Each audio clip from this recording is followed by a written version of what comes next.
시청자 여러분 안녕하십니까? 출발 성공 투자 박민영입니다. 안녕하세요. 김수정입니다. 어제 국내 증시는 그래도 소폭 반등하면서 좀 나름 괜찮은 모습을 나타냈습니다. 하지만 뉴욕 증시가 최근에 이번 주가 참 중요한 것 같아요. 네. 물가지수도 발표가 되고 연준 위원들의 계속되는 발언들이 있는데 여기서 또 매파적인 이야기가 나오면서 어제 지수는 혼조 마감했습니다. 어제 S&P 500 지수가 6거래일 연속으로 빠지면서 또 연저점을 기록하기도 했고요. 네. 아무래도 이번 주 내내 또 관망세가 짙을 것 같은데요. 정말 오전과 오후가 너무나 다른 흐름이 전개되는 네. 국내도 마찬가지고 미국도 마찬가지고 글로벌 증시입니다. 그만큼 어떠한 이슈에 시장은 굉장히 민감하게 반응을 보이고 있다. 결국 투자 심리가 약화되어 있다라는 걸 뜻할 텐데요. 이 부분 좀 짚어보면서 시장에 대한 이야기 나누겠습니다.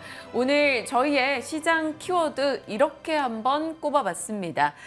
저는 가스관 미스터리 관련한 소식이 전달이 돼서 이 부분 이야기 나눠볼게요. 네, 저는 어제 강했던 리오프닝 쪽을 한번 다뤄보도록 하겠습니다. 네, 잠시 후에 브리핑 이어가겠습니다. 일단 밤사이 소식들 점검해보죠. 일단 뉴욕 증시는 혼조를 기록했습니다.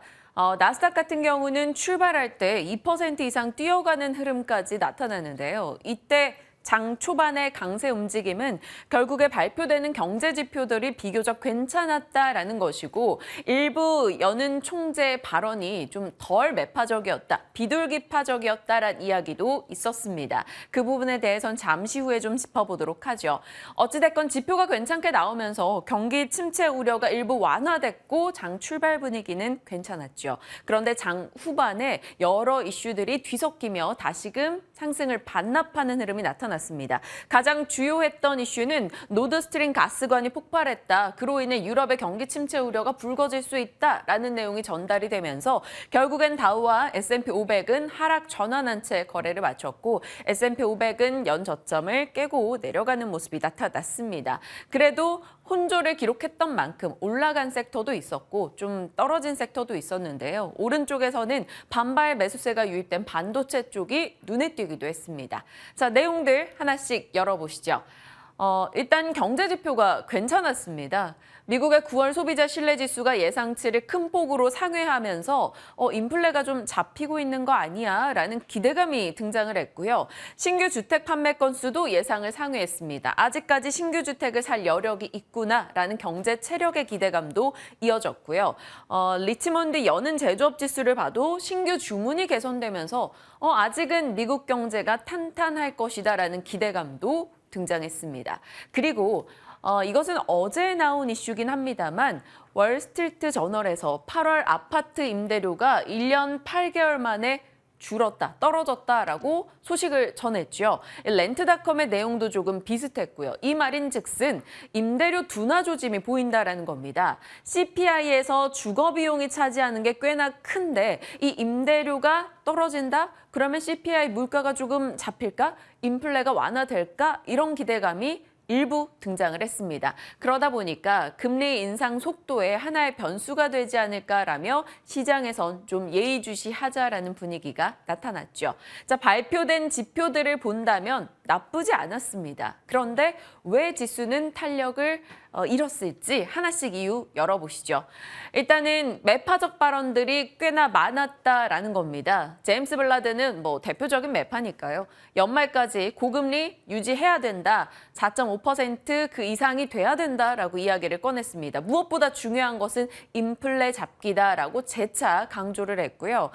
시카고 연은 총재인 찰스 에반스, 대표적인 비둘기파입니다. 그래서 이번에도 연준이 너무나 좀 빠른 속도로 긴축을 하고 있는 건 아닌가? 이런 우려 섞인 목소리를 냈습니다. 그를 두고 굉장히 비둘기파적이었다라고 말하는 시선도 있고요.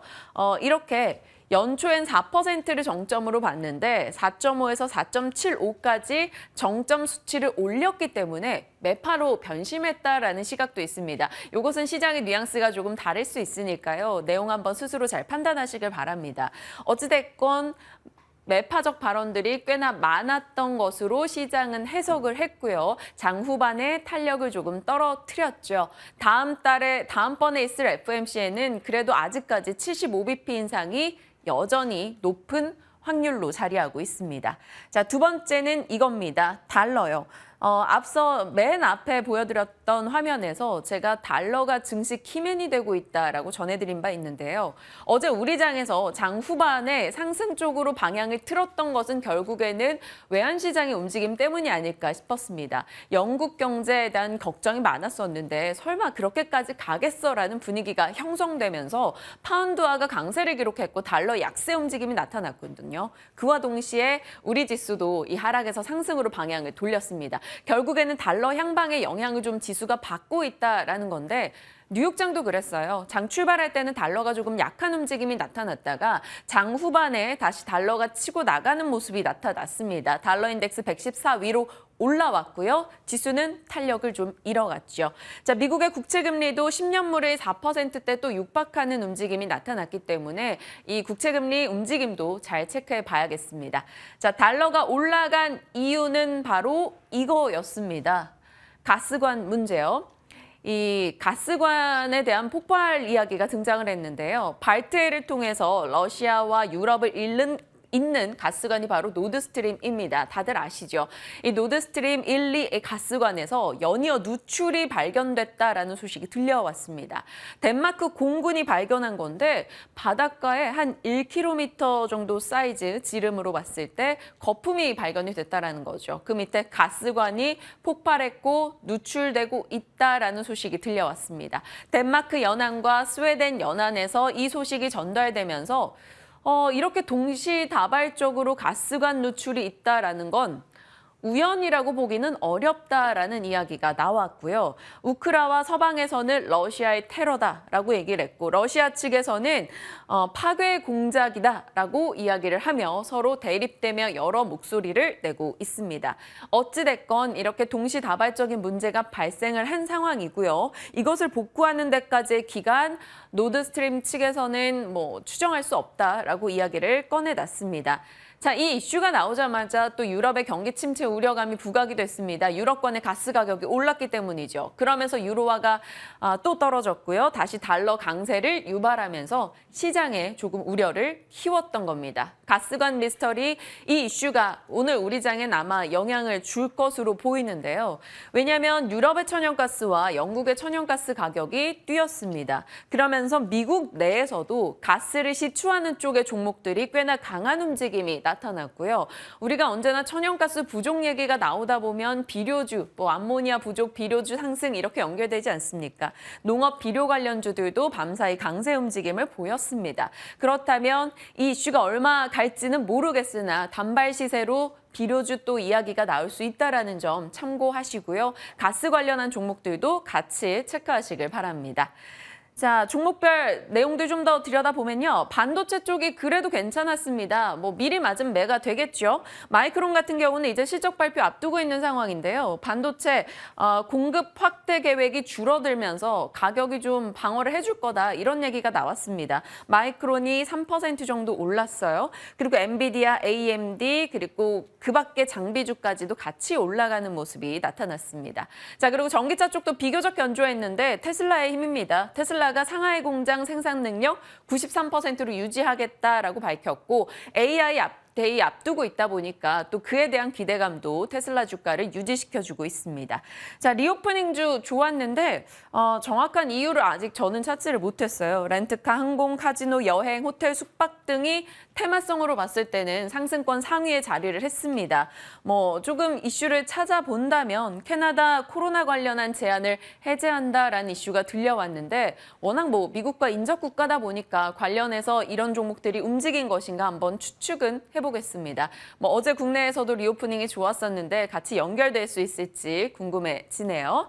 자, 넘겨보면 이제 우리가 궁금한 걸 한번 추려봤어요. 지금 세계 경제 침체 올 거다 이런 전망들이 계속 나오지 않습니까? 경기 침체 확률 일부에서는 98%까지 보고 있습니다. 이 정도면 코로나 초창기 혹은 글로벌 금융위기 정도의 수준이라고 하는데요.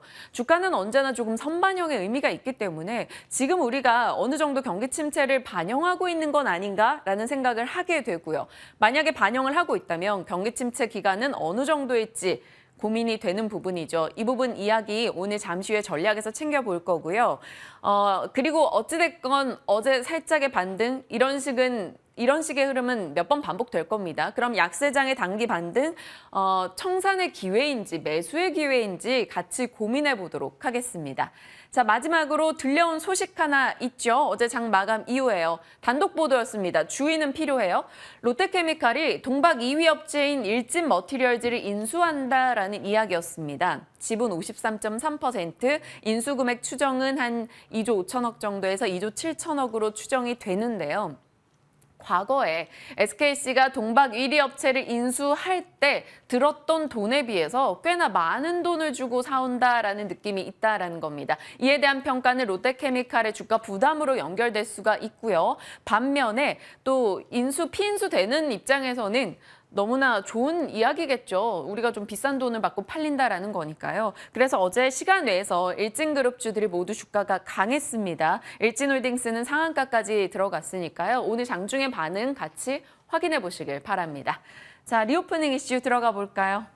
네, 어제 국내 증시는 월요일 또 급락에 따른 반발 매수세가 유입되면서 소폭 반등에 성공했습니다. 그중에서도 눈에 띄었던 게 바로 리오프닝 섹터였어요. 네. 어제 여행, 항공, 면세점, 카지노, 화장품, 엔터주, 너나 할 것 없이 강한 탄력을 나타내면서 이쪽 섹터는 말 그대로 파티 분위기였습니다. 저희 시간대에도 공략주로 언급됐던 종목들이 몇 개 보이는데요. 사영관 차장님이 더블체크 시간에 언급했던 모두투어, 하나투어도 어제 6에서 4%가량 강한 상승세를 나타냈고요. 바로 어제 김충성의 장단 맞춤 유망주였던 청담글로벌, 어제 장에서 6%대 강한 상승세를 보이기도 했습니다. 이들 종목에 대해서 좀 더 자세하게 짚어보도록 할게요. 리오프닝주는 지금 계속해서 상승 모멘텀이 다양하게 나타나고 있는 상황이죠. 우리가 잘 알고 있는 실외 마스크 착용 의무가 전면적으로 해제가 됐습니다. 이제 가을이 되면서 야구라던가 축구, 여러 가지 또 콘서트, 페스티벌 등등이 야외에서 열리고 있는데 이 부분은 또 굉장히 리오프닝주에게는 호재가 될 만한 소식이고요. 이렇게 되면서 실내 마스크 착용은 일단은 좀 유지를 하지만 그래도 좀 점진적으로 우리가 논의를 해보겠다라는 추가 논의 가능성도 열려 있는 상황입니다. 그리고 일본 정부가 무비자 개인 여행을 허용을 했고요. 그러면서 국내 항공사들이 일본 주요 노선을 증편하고 있는 상황이고요. 또 마카오가 오는 11월에 중국 단체 관광객 수용을 다시 받아들인다라고 밝혔습니다. 홍콩은 이제 9월 26일부터 이미 또 이런 전면적으로 좀 해제를 했거든요. 그리고 캐나다 같은 경우에도 앞서 얘기 주셨듯이 다음 달부터 이제 여행객들을 받아들인다 이런 소식이 나오면서 리오프닝주에게는 좀 더 힘을 실어줄 수 있는 이슈들이 전해지고 있습니다. 특히 이렇게 중국, 큰 손인 중국 쪽에서 마카오 쪽에서 이 중국인들을 입국을 허용하겠다 이런 얘기가 나오면서 월가에서는 중국발 호재에 지금 호텔이나 리조트 관련된 기업은 매수하기에 좋은 기회다라고 이야기를 하고 있었습니다.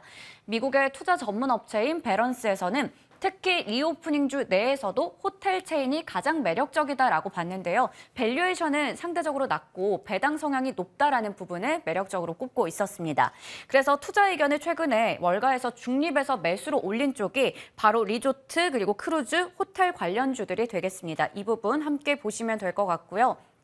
그래서인지 최근에 지금 어제장에서도 그렇고 뉴욕 증시에서도 이 관련된 기업들이 상승부를 켰습니다. 어제 여행 항공주에서는 델타 항공부터 해서 사우스 웨스트 항공까지 모두 다 상승부를 켰고요. 그리고 특히나 크루즈 관련주들이 3%대 강한 상승세를 나타냈고 윌리조트라던가 라스베이거스 샌즈 같은 경우에는 그 전날에 월요일장에서 15%대 상승부를 보였습니다. 그리고 이외에도 어제는 트립 어드바이저라던가 에어비앤비 같은 관련주들도 상승세를 나타냈습니다. 그리고 이제 엔터주도 조금 전에 강세를 보였다는 부분을 등락률 표로 보셨을 텐데요. 블랙핑크가 또 전 세계 그룹 그리고 여성 아티스트로서 신기록을 경신을 했죠. 빌보드 글로벌 200에 이 셧다운과 핑크 베놈으로 나란히 1위와 2위 동시에 석권하는 모습을 나타냈습니다. 이와 관련해서 YG 엔터테인먼트가 어제 4% 가까이 올랐고요. YG 플러스가 14%가량 상승세를 보였습니다. 그리고 어제 한국투자증권에서는 엔터주와 관련한 리포트를 냈어요. 엔터주는 경기 변동과 무관하고 이 관련된 팬덤의 효과로 인해서 하반기에는 실적 모멘텀이 더욱더 기대가 된다라는 분석을 했습니다. 그러면서 최선호주로는 하이브 목표주가 28만 원 제시했고요. 차선호주로는 JYP 엔터테인먼트 목표주가 72,000원으로 잡아줬습니다. 엔터주 비롯해서 정말 이 리오프닝 관련주들이 정말 많잖아요. 여행, 항공, 면세, 카지노, 화장품, 엔터 등등. 요즘에 또 이런 말이 있더라고요. 말모라고 말해 뭐해. 그래서 리오프닝주는 정말 말해 뭐해 섹터인가 이런 생각이 들어서 사모아도 괜찮을지. 그렇다면 이 많은 또 관련주 중에서 어떤 섹터가 매력적이고 어떤 종목을 보면 좋을지 이야기 나눠보겠습니다. 네, 리오프닝주 어떤 전략이 필요할지 같이 전략 나눌 거고요. 자, 이 종목은 약간 책임감 때문에 이슈를 조금 시간이 없음에도 확인을 하고 가야 될 것 같아요. 애플 관련한 이슈입니다. 저희 시간대 꽤나 긍정적인 브리핑과 전략을 많이 세워드렸었기 때문에 어제 하락을 보고 조금 마음이 많이 무거웠었는데요. 아이폰 관련주들 어제 장중 변동 상당했죠. LG 이노텍이 장중에 마이너스 9%까지 갔습니다. 깜짝 놀랐어요. 장 후반에 지수 낙폭 줄이면서 한 4%대로 거래를 마쳤습니다만 애플 관련주 전반이 일단 하락하는 움직임 나타났습니다. 어떤 이슈가 있었는지 들어가 보죠. 어제 우리 시간으로 오전 9시 경쯤에 나왔던 내용인데요. 이 미국의 아이비가 이렇게 얘기를 했습니다. 중국의 아이폰 14가 첫 사흘간 판매량이 줄었다. 그것도 10% 이상 두 자릿수 감소를 기록했는데 이게 이례적인 일이다라고 이야기를 했습니다. 전작보다 감소했다라는 점. 우리는 그동안 이 시장 속에서도 애플과 애플 관련주들이 비교적 견조할 수 있었던 게 잘 팔린다였는데 이걸 건드리는 내용이 등장을 했습니다. 그러면서 LG 이노텍의 급락이 너무 순식간에 벌어졌고요. 그런데 이를 두고 증권사에서는 곳곳에서 빠르게 의견 등을 냈습니다. 일단 NH투자에서는 3일 출하량 갖고 아이폰 시리즈 실패를 논하기엔 너무 과하지 않나? 라고 이야기를 꺼내놨고요. 출하량이 설마 줄어든다고 하더라도 아이폰 14에 불과하다. 아이폰 프로는 판매 비중이 계속 늘어나고 있다라고 이야기하고 있습니다. 그래서 그 가운데서 아이폰 프로 부품 납품 비중이 높은 업체들 LG 이노텍, BH 등을 주목하라. LG 이노텍 빠진다면 매수 기회다라고 굉장히 강하게 반박하는 모습도 내놨습니다. 그리고 NH투자 리포트에 힘입어서 다른 곳에서도 의견들을 부랴부랴 내기 시작했는데요. 일단 삼성증권에서는 결국 아이폰 점유율은 올라가고 있다는 점을 주목하자 괜찮다라는 의견이었습니다. 다만 전체 중국 시장의 소비가 둔화되면서 파이가 주는 것에 대해서는 조금 걱정을 해야 된다라고 이야기 꺼냈고요. 키움에서도 LG 이노텍 IT 업종 내에서 차별적인 실적 모멘텀 갖고 계속 볼 종목이다라고 이야기했습니다. 그래도 어제 급락은 투자자들 보유하고 계시다면 깜짝 놀랄 만한 내용인데요. 오늘 출연자분과 함께 이 부분에 대해서도 좀 짚어보도록 하겠습니다. 일단 비교적 아이폰, LG 이노텍 차트를 한번 열어봤는데 좀 많은 생각이 들더라고요. 지금 어저께 이렇게 급락이 나왔습니다. 밑꼬리를 달았고요. 얼마 전에 4월경에 애플카 이슈 있을 때만큼 거래량이 어제 실리기도 했는데요. LG 이노텍의 모멘텀 우리 다 알죠. 아이폰이라던가 뭐 테슬라발 여러 이슈들 아는데 그게 주가에 제대로 녹아나고 있는 것인가에 대한 고민이 생겨서 어렵게 느껴지고요. 그리고 모멘텀은 많은데 다 아는 겁니다. 그래서 새로운 이슈가 적다라는 게 좀 부담이기도 하네요. LG이노텍 어떻게 봐야 될지 전략 챙겨보겠습니다. 자, 가나 짤막하게 한번 몇 개 짚어볼까요? 네, 어제 또 저출산 관련해서 대책을 강구한다 이러한 이야기가 나오면서 엔젤주들이 강한 흐름을 나타냈습니다. 하지만 이렇게 보시듯이 아가방 컴퍼니, 토박스 코리아, 오로라 같은 종목들 장중에 14%대, 24%대 올랐으나 이렇게 장중에 올랐다가 8%, 5%가량 또 빠지는 등 변동성이 극심했거든요. 네. 그래서 선별적인 전략을 세워보는 게 중요할 것 같습니다. 그리고 마지막으로 다음 민영화 타자로 HMM이 거론이 되면서 가능성이 나오면서 7%대 강세를 보였습니다. 일단은 대우조선해양이 13%가량 올랐었다가 어제 하루 만에 또 대규모 유상증자 발표 소식에 18%가량 빠지는 변동성을 나타냈다는 부분도 참고하시길 바라겠고요. HMM은 최근에 2년간 분기마다 역대 최대 실적을 내고 네. 있어서 민영화 최적기다라는 평가를 받고 있어요. 어제 전일장에서는 7%가량 올랐고 시간에서는 좀 빠졌습니다. 그런데 지금 나오는 얘기가 자금력 문제 때문에 아직까지는 시기상조다 이런 얘기도 일각에서 나오고 있기 때문에 HMM 홈슬러가 다시 재림할 수 있을지, 그렇다면 접근 전략은 어떻게 해야 될지, 우려할 부분은 없을지 이야기 나눠보겠습니다. 저희의 브리핑을 보다가 출연자분이 도망가실까 봐 걱정되네요. 네. 뭘 이렇게 많이들 준비했어? 라는 생각이 드실 것 같습니다. 도망가시기 전에 저희가 모셔서 전략 챙겨보도록 하겠습니다. 지금부터 함께 하시죠.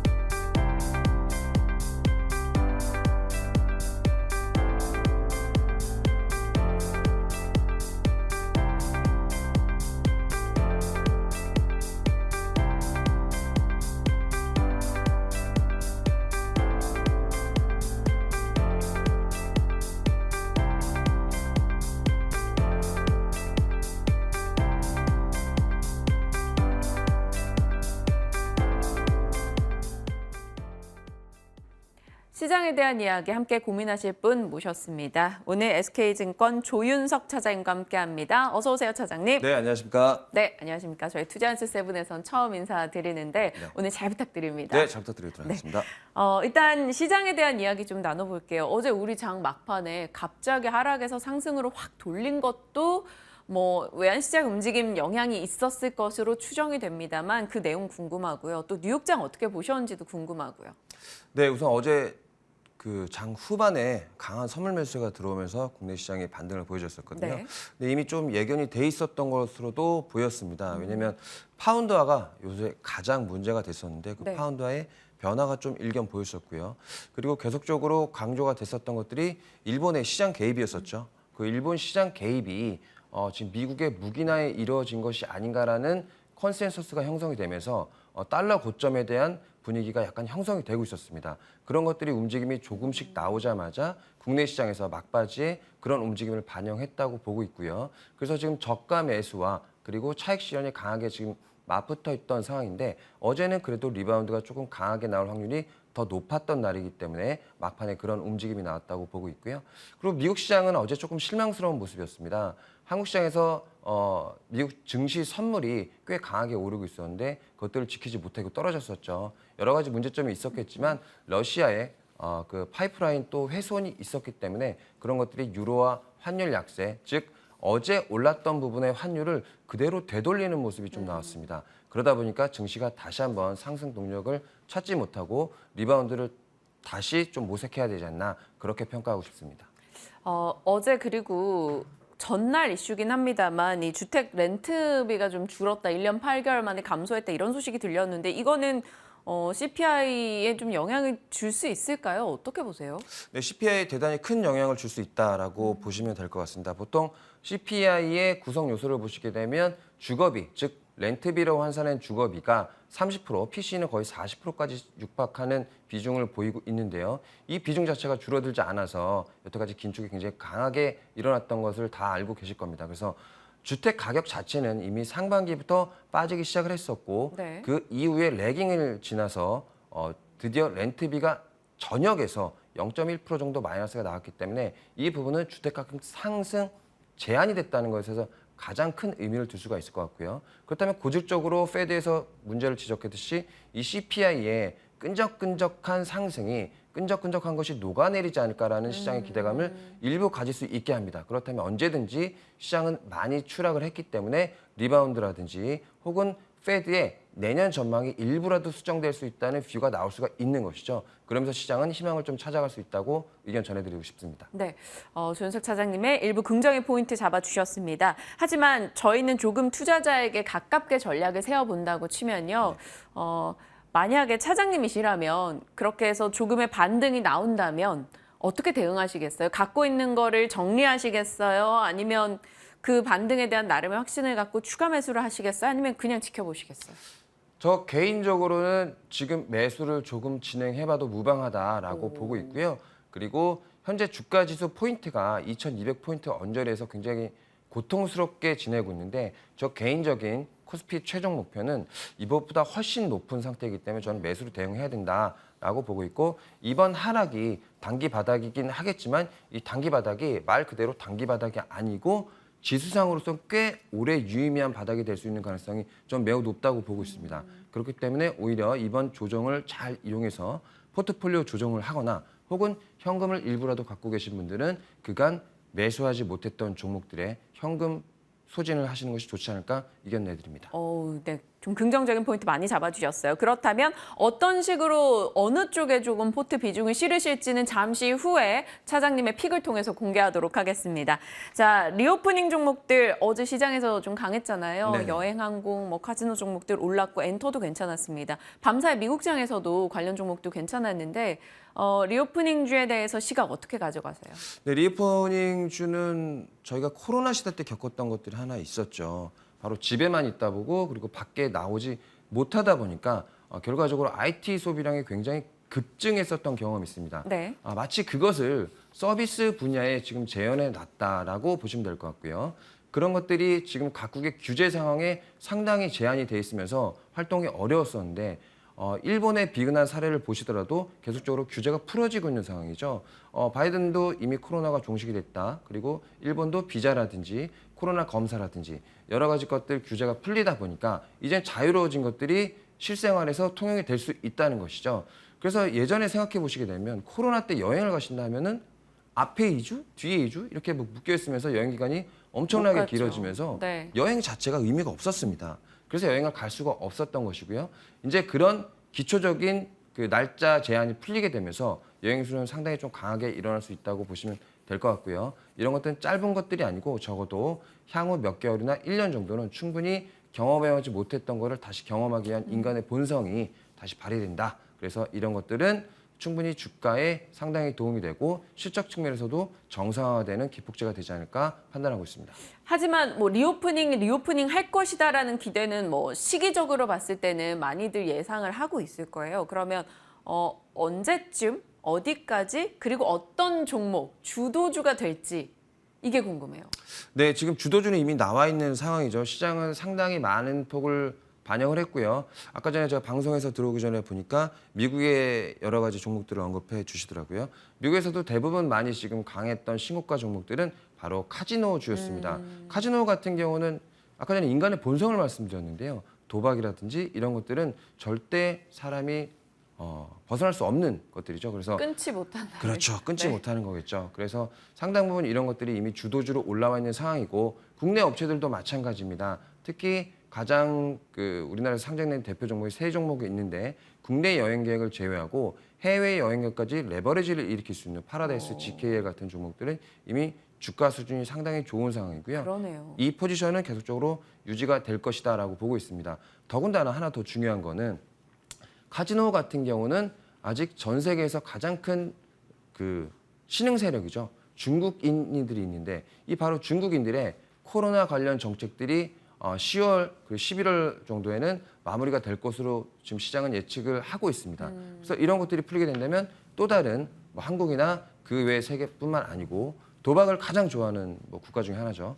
중국 사람들이 한국 시장에 몰려올 수 있다는 가능성도 있기 때문에 그런 부분에서는 아마 시장에서는 주도주로 카지노 종목을 뽑고 있지 않은가 싶습니다. 파라다이스 GKL에 대해서 시각 얘기해 주셨고요. 그럼 리오프닝 내에서 탑픽으로 꼽으시는 거예요? 아니면 저희에게 따로 말씀 주신 하나투어, 진에어, SM 요걸 탑픽으로 가져가시는 거예요? 지금 많이 가격에 반영이 돼 있는 거 말고 그래도 반영이 되지 않은 것들을 말씀드리고 싶었어요. 주도주는 지금 카지노 쪽이 하고 있는데 네. 이거는 보유자 분이시라면 홀딩하고 조금 다른 쪽을 찾아보신 다음에 이걸 골라보자 하신 거군요. 그렇죠. 왜냐하면 네. 투자에는 투자 수익률이 중요한 거지 지금 주도주가 얼마큼 갈 건지는 중요하지 않는 거거든요. 그래서 투자 수익률 측면에서는 아직 가격에 반영이 덜 된 종목들은 좀 찾아보자라는 의미에서 말씀드렸던 거고요. 하나투어는 말 그대로 다 투어기 때문에 직관적으로 이해를 하실 거고요. 진에어도 마찬가지입니다. 특히 우리나라의 대부분의 여행은 과거에는 일본 여행을 통해서 대부분의 여행 상품들이 팔린 경험이 있는데요.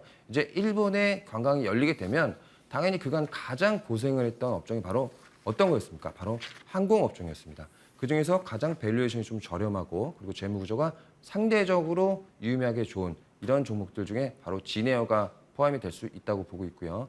그리고 마지막으로 SM을 또 하나 말씀을 드렸었는데 SM 같은 경우도 마찬가지겠죠. 이제 대규모 공연이라든지 여러 가지 오프라인 활동들이 강화가 되면서 이런 공연들이 작년에 이루어지지 못했던 것들 올해까지도 많이 이루어지지 못했었는데 그런 부분들이 내년부터 폭발적으로 늘어날 수 있는 상황입니다. 그래서 이런 것들이 굳이 여행과 결부되지 않더라도 충분히 포스트 코로나의 종목이 될 수 네. 있는 가능성이 있다라고 말씀드리고 싶습니다. 하나투어 진에어 SM 저희 기억하겠습니다. 자, 다음 이슈 가겠습니다. 아이폰 쪽이요. 어제 애플 관련한 우려 목소리가 나오면서 급락 나왔어요. 낙폭 줄였다고 해도 LG이노텍의 4% 하락 속상하거든요. 네네. 9% 하락이면 더 그렇고요. 이 이슈 어떻게 해석하시는지, 살 종목이 있다라고 보시는지요?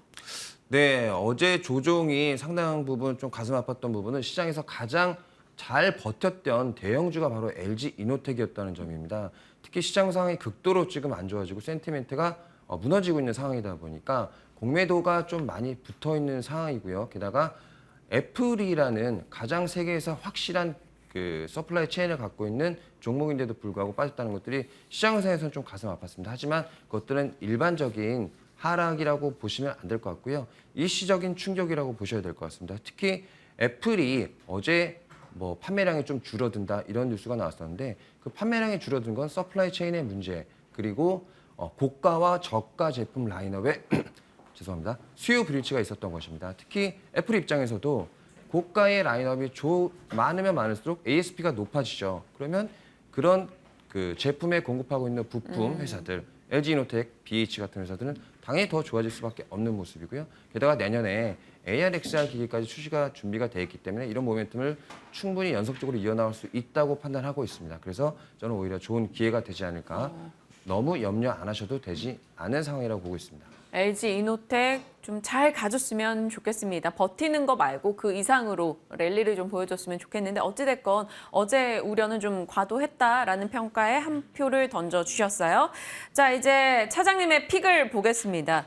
저점 매수 기회 종목. 이거 많은 투자자분들이 좋아하는 키워드입니다. 어떤 종목일까요? 2개나 있다고요. 네, 2개를 말씀드리고 싶은데 아까 전에 한 종목을 제가 먼저 말씀드렸습니다. SM이라는 종목입니다. SM, 네네. 네, SM 종목은 아마 대부분의 투자자들이 그때 라이크기에 관한 그 성명서가 발표됐을 때 매수를 못 하셨을 겁니다. 그래서 재빠른 투자자가 아니면 대부분 매수를 못 하셨는데 이번 하락, 증시 충격기가 오면서 지금 조정을 받고 있는 상황이죠. 이 조정을 받고 있는 상황이 절호의 기회라고 판단을 하고 있고 특히 SM의 가장 고질적인 문제는 바로 거버넌스 문제였습니다.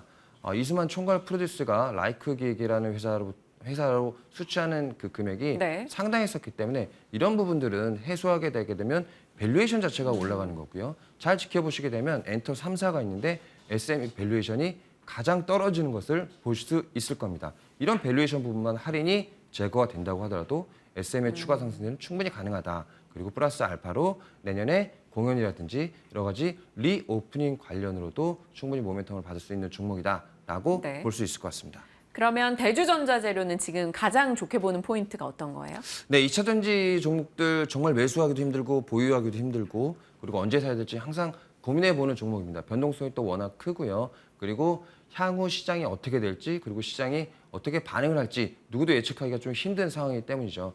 그래서 제가 갖고 온 포인트는 아직 열리지 않은 시장을 좀 공략해보자라는 뜻으로 말씀을 드린 겁니다. 특히 지금 유럽이나 중국 같은 경우 자동차 중에 총 판매량 약 30% 미만이 전기차 판매량이죠. 그 수혜 부분을 고스란히 누렸던 업체들이 바로 포스코케미칼, LNF, 에코프로비엔 같은 양극재 업체죠. 근데 아직까지도 전기차 침투율이 이렇게 높아졌는데 침투율이 아직 높아지지 않은 소재가 있습니다.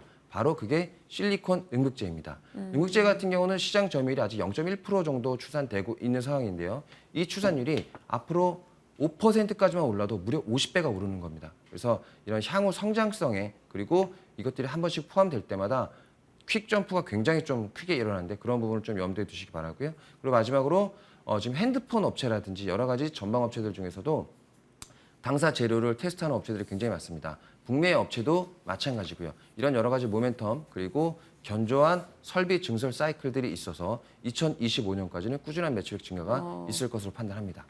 네, 대주전자재료와 SM 저희 두 종목 한번 기억하겠습니다. 오늘 조윤석 차장님의 픽 여러분도 계속 체크해 보시길 바랄게요. 오늘 말씀 고맙습니다. 네, 감사합니다.